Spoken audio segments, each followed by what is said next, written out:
Pemilu legislatif tinggal 1 hari lagi. Kita sebagai masyarakat juga harus mengawasi kira-kira pelanggaran-pelanggaran apa saja yang biasanya marak terjadi. Kita akan membahasnya langsung bersama dengan Ketua Perludem Mas Didi Supriyanto. Selamat pagi, dan juga Ketua dari Asosiasi Jurnalis Indonesia, yaitu Mas Umar Idris. Selamat pagi. Selamat pagi, Mas Umar. Ini Aji juga sudah sudah diresmikan juga oleh KPU bahwa menjadi salah satu sudah terdaftar sebagai salah satu pemantau.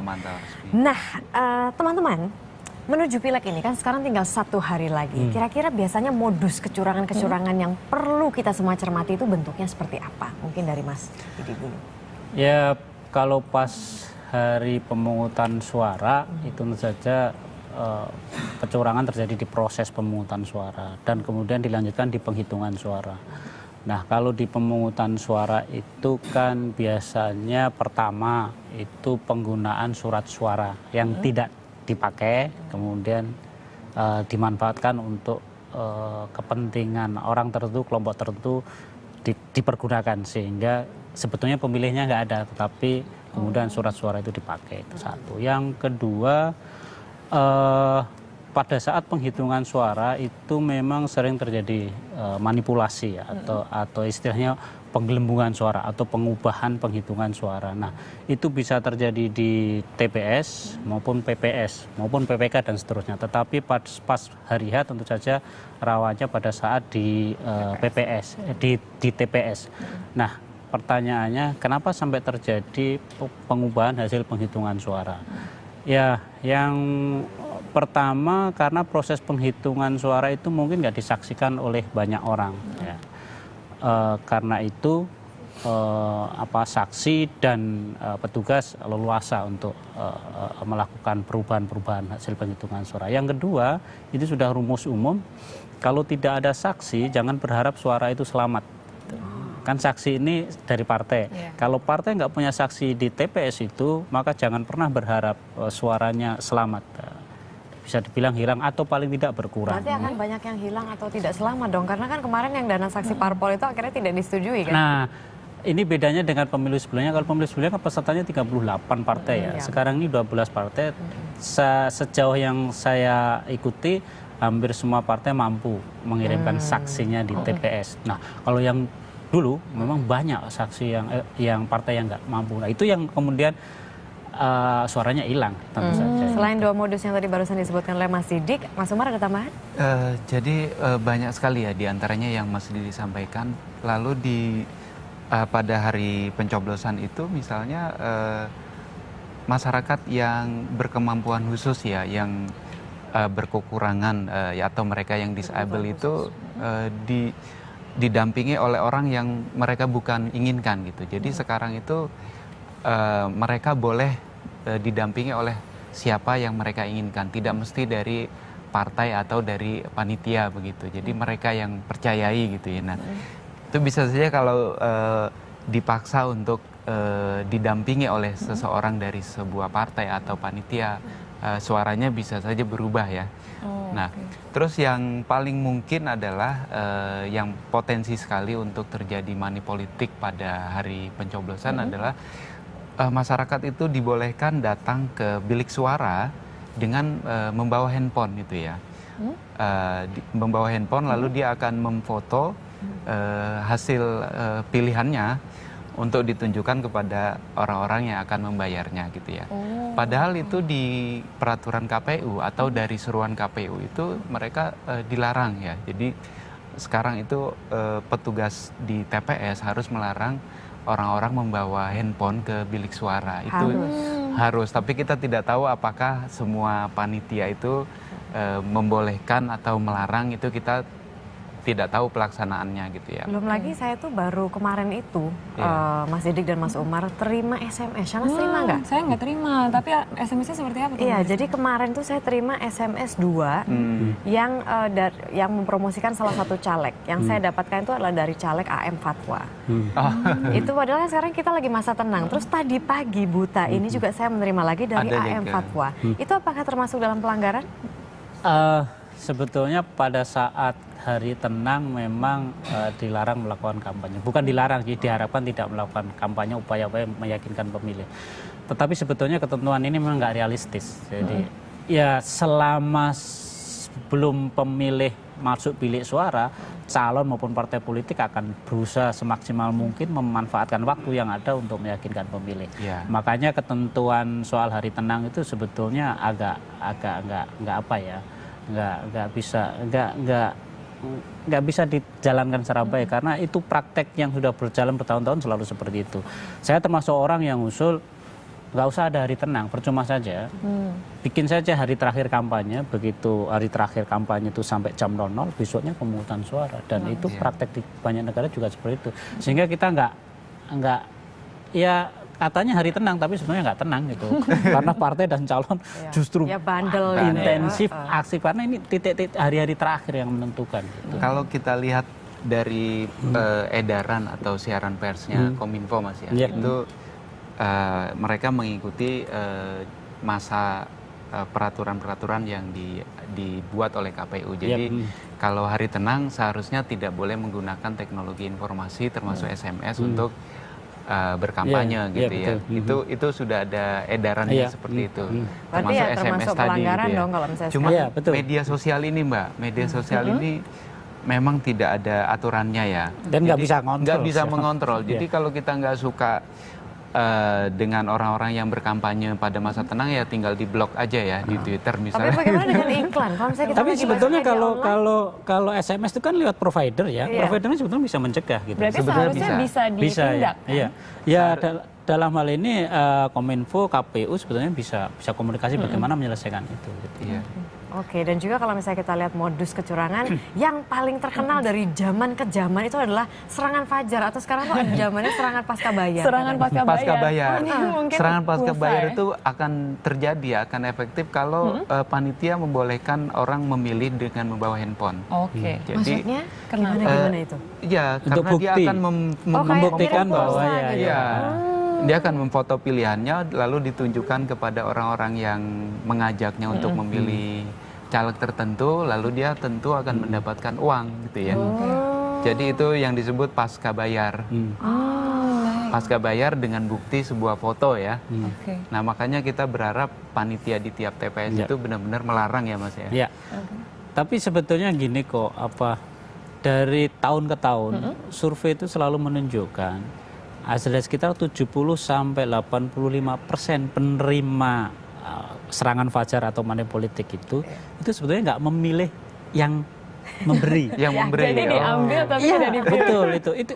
Partai politik dan calon-calon juga tahu soal ini, juga sadar soal ini. Cuman mereka dalam situasi terjebak dalam arti gini. Kalau si A, calon saingan A melakukan money politik, sementara saya tidak, jangan-jangan saya nggak dipilih. Nah, situasi seperti itu yang menyebabkan ini makin marah. Meskipun kita tahu itu nggak efektif. Partai juga tahu itu nggak efektif, tapi karena nggak percaya diri, maka ya tetap aja terjadi. Akhirnya kan masyarakat juga dengan gampang. Ya kalau lu mau kasih saja. Lu enggak ya pergi ke tempat lain kan gitu saja. Nah, ini yang saya kira menjadi pembelajaran penting buat partai politik dan calon sehingga mestinya dia berhitung betul. Saya kira ini pemilu yang menjadi titik kulminasi ya karena kalkulasinya kan besar sehingga tahun depan mereka akan berpikir betul bagaimana melakukan kampanye yang benar gitu. Oke, berarti garis besarnya dari tadi adalah soal pengawasan gitu. Kalau misalnya pengawasan juga kita tahu bahwa banyak sekali personel yang dikerahkan. Nah, seperti apa biasanya misalnya modus yang didapatkan kalau misalnya ada pelanggaran dari pengawas yang bertugas pada hari H nanti? Kalau di hari H yang paling rawan itu sekarang ini ya, itu sebetulnya pada saat penghitungan suara di TPS. Kalau tahun yang lalu kan penghitungan suara di PPK. Nah sekarang ini untuk mengantisipasi perubahan hasil penghitungan suara di PPK dan juga di PPS, itu kan KPU sudah bikin surat suara berhologram, formulir 1 berhologram. Kemudian salinan C1 yang sertifikat hasil penghitungan suara itu ditempel di TPS, PPS, PPK. Kemudian salah satu salinannya itu di-scan dan kemudian setelah di-scan dikirim ke pusat, dari pusat bisa dilihat. Nah, dengan cara seperti itu sebenarnya agak tertutup ruangnya. Cuman masalahnya pada saat penghitungan suara di TPS ketika dari plano itu begitu dialihkan ke C1 yang bentuk folio, itu kan biasanya masyarakat nggak melihat. Karena masyarakat itu melihat pada saat penghitungan di plano itu kan, begitu tuh selesai tahu jumlahnya dia pergi. Padahal ada prosesi penting bagaimana mengalihkan dari plano ke C1 itu. Nah, disitulah terjadi kekosongan sehingga kalau nggak ada yang menyaksikan, saksi ini bisa bersekongkol dengan petugas untuk mengubah hasil penghitungan kan suara. Tugas gitu. Mas Didi dan juga Mas Umar untuk mengawasi dong. Ya, tentu saja. Kalau Di situ ada pengawas pemilu, ada pemantau dan lain-lain. Jadi kami memang mengajak pemantau inti kami di Mata Masa itu untuk memperhatikan pada hari pencoblosan setelah jam pencoblosan. Jadi setelah jam 1. Setelah diawasi, kemudian kalau misalnya memang menemukan ada pelanggaran, apa yang akan dilakukan? Kami akan langsung melaporkan ke KPU lewat teknologi informasi kami Mata Masa itu. Nah, yang paling mungkin adalah potensi pelanggarannya itu antara hasil yang ada di TPS, partai A dapat berapa suara, caleg A dapat berapa suara, ini akan berbeda ketika dia ada di kecamatan, ada di kabupaten. Ini yang potensial terjadi jual beli suara. Jadi kalau kita ingin melihat adakah pelanggaran atau potensi kecurangan jual beli suara antara panitia, antara caleg, itu harus kita pastikan antara jumlah suara di TPS apakah tetap sama dengan di kelurahan, dengan di kecamatan sampai di kabupaten kota. Seberapa gitu ya. besar personel Mata Masa untuk mengawasi? Kami punya sampai 200 orang, tapi untuk pemilu legislatif sekarang hanya di Jabodetabek gitu ya. Jadi disebar ke TPS, di TPS tempat mereka dekat gitu ya, dekat dengan mereka aktivitas, mereka mencoblos di mana. Di Jabodetabek saja, mungkin nanti saat Pilpres beda lagi ceritanya sama Perludem mungkin ya, kita bisa ke banyak provinsi gitu ya. Nah, 200 orang, salah satu poin pemantauan ya tadi itu, apakah panitia benar-benar profesional atau tidak gitu ya.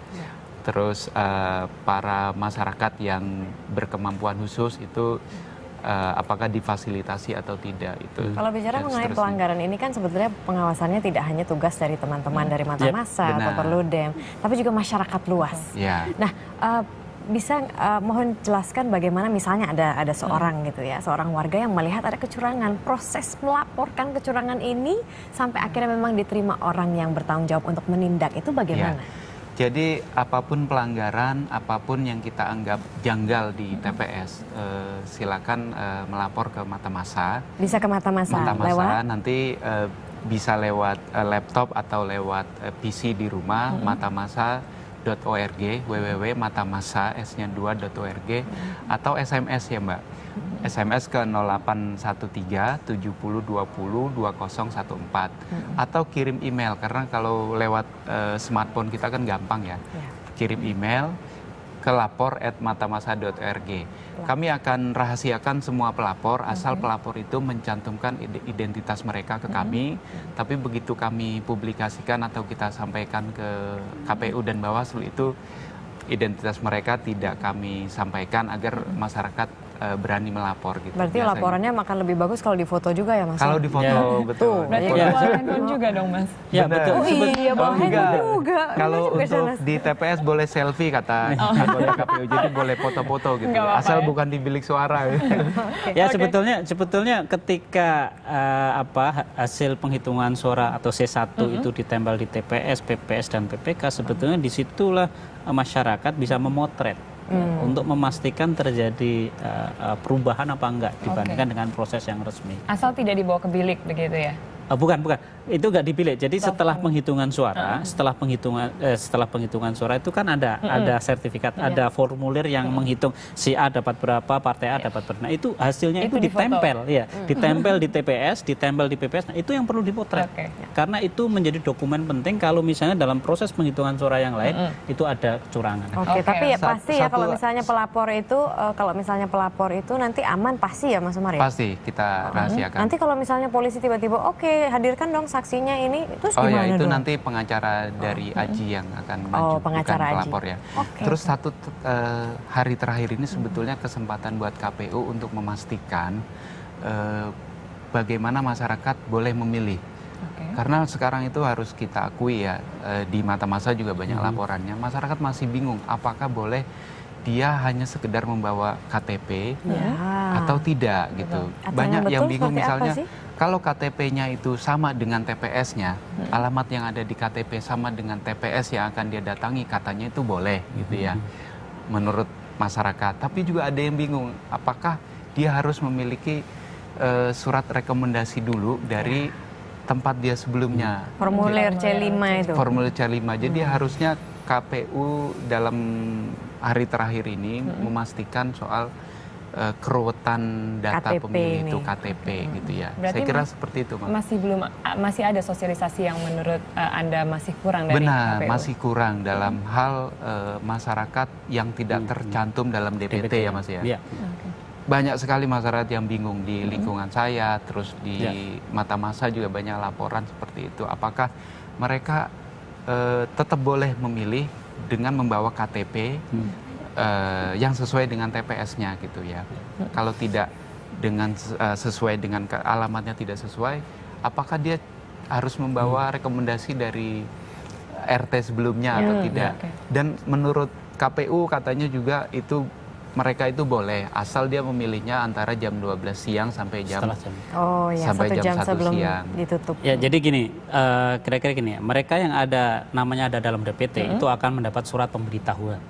Kalaupun toh tidak dapat surat pemberitahuan, maka datang saja. Pasti bisa memilih di TPS. Meskipun TPS-nya KTP-nya dia. Bukan. Tahapannya kan semua pemilih ada di DPT. Ya. Ketika namanya ada di DPT, maka dia akan dapat surat pemberitahuan supaya besok datang. Kalaupun toh surat pemberitahuan itu tidak sampai di rumah, mungkin karena petugasnya sibuk atau kena angin terbang gitu, maka datang saja. Pokoknya pas hari H datang, begitu nama ada di DPT, maka Anda bisa memilih. Itu satu. Yang kedua, bagaimana kalau nama Anda tidak ada dalam DPT? Maka tunjukkan KTP. Ya, tunjukkan KTP, nanti petugas akan memproses, akan mengurus, tapi Anda memilihnya setelah jam 12. Itu berlaku untuk seluruh Indonesia, seluruh Indonesia. Cuman biasanya KTP itu diharapkan sesuai dengan lokasi TPS. Misalnya kalau nggak sesuai gimana? Nah itu jadi masalah memang, karena petugasnya juga nggak berani. Anda KTP-nya di kampung sana, tapi kok di TPS ini? Sebaiknya Anda datang ke sana. Gitu. Kecuali kalau punya form itu. Ada yang mengatakan. Nah, kalau yang form itu untuk pindah. Jadi misalnya gini, saya ada di desa atau kelurahan A, saya mau memilih di kabupaten sebelah, maka saya harus dapat form surat pindah memilih dari PPS tempat, atau saya di PPS yang akan saya datangi dapat izin, ya udah saya dapat memilih. Jadi peluang untuk memilih itu sekarang sangat terbuka, dengan catatan beberapa langkah administrasi tadi memang harus dilakukan. Baik. Oke, baik, terima kasih banyak Mas Didik dan juga Mas Umar sudah berbagi. Tapi yang jelas kalau misalnya bicara pengawasan, bukan hanya tugas mereka saja atau tugas kepolisian, tetapi juga tugas kita semua untuk memastikan bahwa pemilu di 2014 ini berjalan dengan baik, dan juga calon-calon yang nanti akan kita pilih adalah calon-calon yang terus pro kepada masyarakat. Amin. Seperti tadi juga bisa melaporkan ya, jangan lupa foto, tapi jangan pas nyoblos. Jangan masuk ke bilik. Jangan masuk ke bilik. Kalau misalnya memang ada pelanggaran, laporkan bisa ke matamasa.org salah satunya. Terima kasih. Terima kasih. Dan informasi seputar pemilu akan terus kami hadirkan dalam iVote. Dan jangan sampai lupa 9 April esok gunakan hak pilih Anda, One Vote for a Better Indonesia. Sip.